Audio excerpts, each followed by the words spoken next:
Welcome to another video. This is Adam here, the Roof Strategist. We are talking about my favorite thing, which is commissions.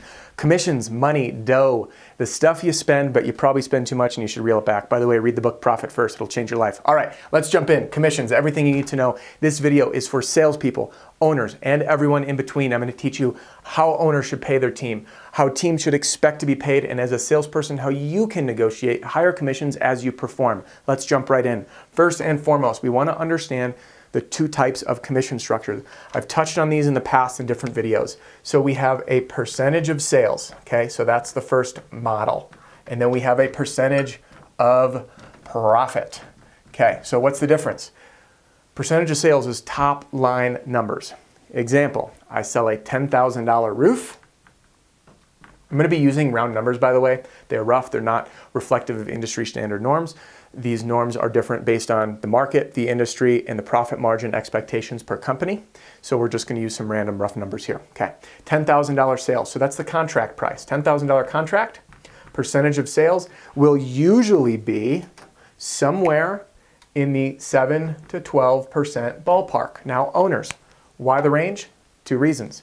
One, depending on the roles and responsibilities of that sales rep. And number two, should be based on volume. So some companies will do tiered structures. Well, everyone starts each month at 7%, but as they accumulate their sales volume, the percentage goes up and then they'll backdate the commissions for the month. Okay, so there's a reason. So 7 to 12%. I'm gonna use 10% for this because I suck at math and I will butcher it on the fly. So this would be a $1,000 commission. Okay, boom, $1,000 commission off $10,000 contract. Then we have percentage of profit. These numbers typically are between 30 to 50%, okay? Now, owners out there, I typically avoid paying 50%. The reason being the company owns a tremendous amount of liability for that install, and I have found that most companies end up underwater when they're paying that high a commission. So unless someone is a really, really high producer, I wouldn't do it. As a salesperson, here's what you need to think about. When I am on a percentage of sales, I need to be focused on bringing in new business all the time. That is my number one role. I need the highest amount of sales possible to earn my commission. That's how you got to think. Typically with this structure here, the salesperson is going to be in charge of one thing only, which is generating the new business, signing the contracts. After that, the job is usually passed off to a production team to meet with the adjuster sometimes, but at least from there, from production's handled by a production team. Order form, labor order, and actual production and supplementing will be done by someone else. So owners, that's what you need to focus on. Sales guys getting paid like this, that's what you need to focus on. If I'm getting paid on a percentage of gross sales, volume is what you need to chase. $100,000 income, do the math. $1 million in sales, earn 100 grand, okay? Now, percentage of profit. We're gonna use a $10,000 contract, and I'm gonna show you how the industry works. Most roofing companies will subtract what's called an overhead percent. That's anywhere between 10 and 15%. That is the cost for keeping the lights on at the office, for the office staff, for liability insurance, for all the really unfun things that a business owner has to pay for to keep the doors open. Everything down to the internet bill, the office admin staff, the phone lines, the internet, all that stuff, marketing expenses. So we are going to subtract, and by the way, I'm not actually gonna do this math, but we're gonna subtract 10 to 15% overhead. That is standard and expected. So out of that, all right, here I am, I'm doing it. So 10% overhead would be $1,000. So we're down to $9,000, okay? Follow? So that goes to the office to cover everything. From this new number, the 9,000 minus the office, we're gonna have all of our costs, which include labor and material, okay? Labor and material is the cost, plus permits, anything like that. Permits, anything associated with producing the roof. From this number, we're going to subtract that. For this sake, we're going to call it 6,000. Okay? Again, just rough numbers here. That leaves us with, is that 3,000, right? 6, nope, hold on, 9, yeah, $3,000 profit, okay? So, out of that, 30 to 50%, I'm gonna use 40% for this one. 40% commission is a $1,200 commission. So, I'm gonna circle these. $1,200 for a $10,000 job versus $1,000 off the top, same job. Now, based on the differences, you will see that this is more incentivized to sell higher profit jobs versus just bringing in new business. So for an owner, if you are paying salespeople on a percentage of sales, you need to remove 100% of the responsibility of production and supplementing to keep him or her focused on bringing in new business. You cannot expect them to worry about selling profitable jobs because that's not their job. The job to increase profitability is production in the supplementing department, whether that's in-house or outsourced, so they can continually focus on bringing in new business. Salespeople, if this is you, you need to check out my Roofing Sales Accelerator Marketing Pack. It's my turnkey marketing material. There's a link in the description. You download, you click print, you fill in your information. You want to fill in your information before clicking print, and you can start using my marketing material, my direct mail letters, my door hangers, all that stuff right away, okay? So that will help you produce higher volume and therefore earn more money. Average commissions can be about $1,000. You're gonna see about a 5 times return on your first sale, by the way. So, all right, now onto this. So owners, if you have people that are selling on a percentage of profit, you need to make sure that they are selling profitable jobs. They're not giving away deductibles, they're upselling upgrades, they're supplementing appropriately, and they're making sure that the right systems are in place. So if this is you, Mr. Salesperson or owner, you want to make sure that you have a close eye on those numbers. Now, I was paid in this method, but I had no idea how all this stuff worked, so I just sold and collected what I collected until I got smart. And I started to ask my owner, hey, what's the average percent for material labor? I want to start pre-calculating my cost per square so I can kind of reverse engineer the commissions that I can expect. And then I learned how to sell smart and make sure that my jobs were profitable. So owners, if your team is doing this, you got to make sure they're armed with the right information to sell high profit jobs.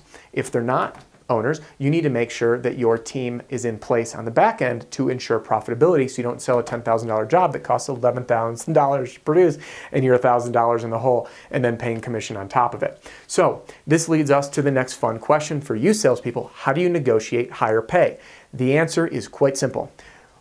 Depending on what commission structure you're at, any owner will be happy to pay you more when you produce more. Here's the number one do not do, okay? Do not do this. Do not say, hey, I deserve to be paid more. I'd like an increase from a 10 to 12% commission.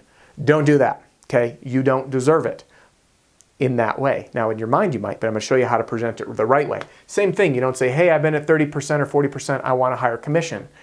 Put together some reasons that that owner should pay you more. When you produce well, they're happy to pay you more. What they're not happy to do is, maybe they'll feel like you're entitled by asking. So if you say, hey, listen, I have produced X to date, and I'd like to make a big push. Can we put together some incentives in a bonus plan to get there? And chances are they'll work with you because by you making more money, they make more money. So you want to approach the dialogue in a win-win. Now I'm going to give you 2 negotiating tips. One is to sit down with the owner and see if you can put together a big, hairy sales goal. Like, hey, if I get to 1.5 million, can we put together an incentive structure? I want to do a big push, but I'd love to see if we can do a bonus that aligns for both of us. So if I win, you win, everybody wins. Figure out what that is. Maybe it's a big check at the end of the year to backdate it. Maybe it's a higher percentage of commissions after a certain point, but there's ways to negotiate that, okay? Number 2 is to negotiate a contingency, meaning I would like to get paid an extra 2% on my commissions so long as my performance exceeds X dollar amount. So you can say, listen, historically I've done X amount per month. Maybe it's $100,000 a month. You're a really strong salesperson. And if you want to get to 150, you'll say, if I stay above 100,000, will you pay me that extra 2%? So that would be a way to negotiate it. Now on the percentage of profit, same thing, same approach. You want to think about how you make that company money. So imagine this, say, listen, can we do a 40% commission, but if I bring in jobs above and beyond our profit target, let's say it's a 33% profit target, then you get a higher commission. Number 2, volume. If I get to a high volume of sales, then I'd like a higher hit of commission. And the other way, again, is a year-end bonus to say, hey, at the end of the season, if I hit this target, can we backdate it? But what I will guarantee you is this. If you are not producing and you ask for more money, you're going to put a bad taste in the owner's mouth, and chances are you might get fired. But if you do it right and you are performing well, an owner wants to keep you around. And if you are performing at a high rate and you are hands-off for the company, they will want to pay you more to stick around. So approach that negotiation with that end goal in mind, and I guarantee you will find a common ground in a winning way to earn more. And owners love seeing that initiative. It might even mean growing into a new role or bringing in, even for this way, you could say, hey, if I self-generate a lead, can we reduce the overhead? There are different ways to negotiate this, again, that align those interests to say I produce more and you pay me more. So this is everything you need to know about commissions. If you have any questions, please drop them in the comments, click like, subscribe if you haven't already. I've got new videos coming your way every Tuesday at 7 a.m. Mountain Time. Owners, if you are hiring a sales team, I want you to click show more in the video description. At the way bottom, you're going to see a section that says for owners only. Inside that, you're going to find turnkey hiring ads and some other recruiting assets that I've developed, tested across the country and Canada. They're super helpful for you. Salespeople and owners, check out my Roofing Sales Accelerator Marketing Pack. It's a bundle of marketing material that I've developed and tested. It is designed to be very rudimentary on purpose. Because those little door hangers that people hang? A homeowner will see it and they say it's marketing material and it goes in the trash without even being looked at. But when you print it out on plain white paper, you fold it up, you put your business card inside, and you hang it on there, wouldn't you be curious what's inside? So the homeowners have a higher likelihood of grabbing that off their door and actually opening it, which is the first action step of them reading your information. Same with my direct mail letter, hand addressed, hand stamped, sent in the mail to that specific address. By the way, you can watch my Under the Radar sales letter, Under the Radar sales practice. We'll put a link to that as well, and that'll teach you that method. So hope this helped. Drop those comments, check out that material. We'll see you guys in the next one.